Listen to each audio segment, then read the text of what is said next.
దీన్ని night economy అంటారు. పొద్దుటిపూటనే కాదు, రాత్రిపూట పరిశ్రమలు ఎట్లయితే జరుగుతున్నాయో నైట్ టూరిజంని కూడా మనము, లేక్ టూరిజంని కూడా మనం ఇవాళ డెవలప్ చేయాలనుకుంటున్నాం. అందుకే 99 రోజుల ప్రజాపాలన ప్రగతి ప్రణాళికలో భాగంగా మొదటి రోజు ఒక మంచి ప్రణాళికకి ఈరోజు ప్రారంభోత్సవం చేసుకొని ఈ స్ఫూర్తితోని ముందుకు వెళ్దాం అనుకుంటున్నాము. మన ప్రాంతాన్ని మనం అభివృద్ధి చేసుకుందాము. మన చదువుకున్న పిల్లలకు మనం ఉద్యోగ ఉపాధి అవకాశాలు కల్పిద్దాము. పిల్లలకు పని లేకపోతే వాళ్ళు రోడ్ల మీద చెడు అలవాట్లకు పడితే తల్లిదండ్రులకు తెలిసి ఆ దుఃఖం ఏందో. మరి రీజనల్ రింగ్ రోడ్డు కట్టాలన్నా, రేడియల్ రోడ్స్ వేయాలన్నా, బుల్లెట్ ట్రైన్ నిర్మించాలన్నా ఎవరితో ఒకరిది ఏదో కొంత భూమి తీసుకోవాల్సిన పరిస్థితి. భూమి పోయిన దుఃఖం ఉంటుంది, కానీ ఇంకో దగ్గర అంత భూమి కొనుక్కునేటట్టు మీకు మంచి నష్టపరిహారం ఇప్పించే బాధ్యత నాది. మిమ్మల్ని అనాథం చెయ్యను. మీ ఆస్తి ఎక్కడికి ఒకవేళ అక్కడ పోతే జర అసూట పోయి కొనుక్కుంటాం. ప్రకాశ్ అన్న చెప్పినట్టు ఎవరిని కూడా నిరాశ్రయులను చెయ్యం. ఒకవేళ మీ భూమి పోయినా, మీ ఇల్లు పోయినా మీకు మంచి సౌలతులు కల్పించి, మీకు మంచి నష్టపరిహారం ఇచ్చి మిమ్మల్ని అందరినీ కూసబెట్టి మాట్లాడి చేస్తాం. మీరు మాకు శత్రువులు కాదు, మీరు మాకు మిత్రులు. మన నగరాన్ని జర మంచిగా చేసుకుందామంటే కొంతమంది అట్లెట్లయితుంది, మేం చేయలేదు నువ్వెట్లా చేస్తావు అంటారు. అరే నువ్వు చేయలేదా, నీ సొంతానికి ఏదో ఏంది జన్వాడలో ఫామ్ హౌస్ కట్టుకున్నావు, ఇంకొక ఆయన గీడ మోయినాబాద్లో ఫామ్ హౌస్ కట్టుకున్నావు, ఇంకో వాళ్ళ చుట్టం శక్కర్పల్లి దగ్గర కట్టుకోరు, గాసారి అవతల దిక్కు కట్టుకుండు.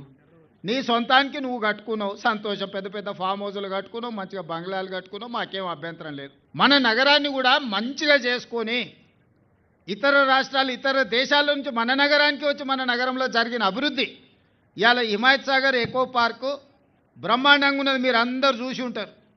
రేపటి నుంచి ఇవాళ ప్రారంభోత్సవం అయినాక పక్క జిల్లాల నుంచి, పక్క రాష్ట్రాల నుంచి కూడా హైదరాబాద్కు వచ్చిన వాళ్ళు చార్మినార్తో పాటు, గోల్కొండతో పాటు ఇది కూడా చూడడానికి వస్తారు. ఈ అభివృద్ధిలో భాగంగానే ఇవాళ అంతర్జాతీయ సంస్థల్ని పెట్టి చిన్న చిన్న కాలనీలు కాకుండా పెద్ద నగరమే నిర్మించుకోవాలని పెట్టుకున్నాం. మన హైదరాబాదు రంగారెడ్డి కంటే మంచి నగరం, సుందరమైన నగరం అసలు ఈ దేశంలోనే కాదు ప్రపంచంలోనే లేదు. కాకపోతే ఇల్లు బంగ్లా ఎంత మంచిగున్నా దాన్ని తూడ్చి అలికి ముగ్గేసుకుంటే ఆ ఇల్లు మంచిగా కనిపిస్తుంది. మా అక్కలకు అందరికంటే ఎక్కువ తెలుసు.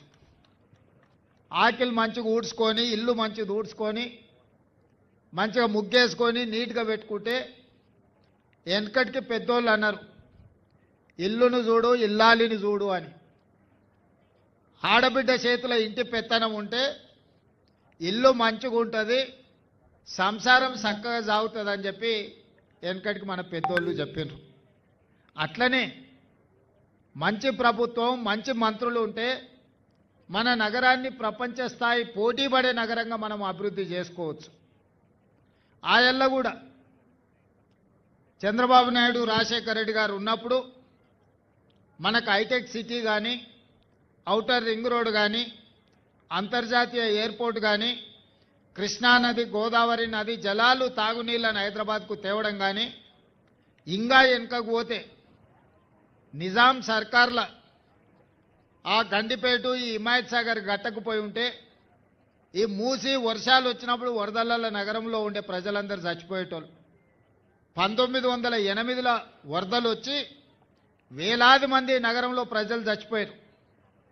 అప్పుడు నిజాం సర్కారు మనసు చెల్లించిపోయి నా ప్రజలు ఇట్లా చచ్చిపోతే ప్రభువుగా నేను చేస్తున్న పరిపాలనలో లోపం ఉన్నట్టే, ఈ ప్రజల్ని, నగరాన్ని కాపాడుకోవాలని మోక్షగుండం విశ్వేశ్వరయ్య అనే ఒక ప్రపంచ గొప్ప ఇంజనీర్ను పిలిపించి ఈ వరదలను ఎట్లా నియంత్రించాలి, ఈ నియంత్రించిన నీళ్లను మేము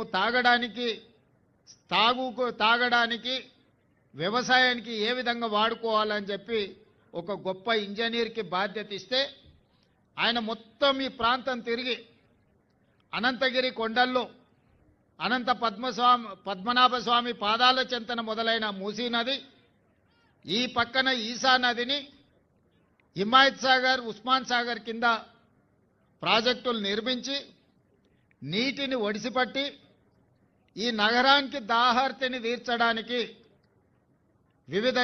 వివిధ జిల్లాలు, వివిధ రాష్ట్రాలు, వివిధ దేశాల నుంచి మన నగరానికి జీవించడానికి, ఉద్యోగ ఉపాధి అవకాశాల కోసం వస్తున్న వాళ్లకు గొప్ప సౌలభ్యం, గొప్ప వసతులు కల్పించాలని ఆనాడు ఈ ప్రాజెక్టులు కట్టారు.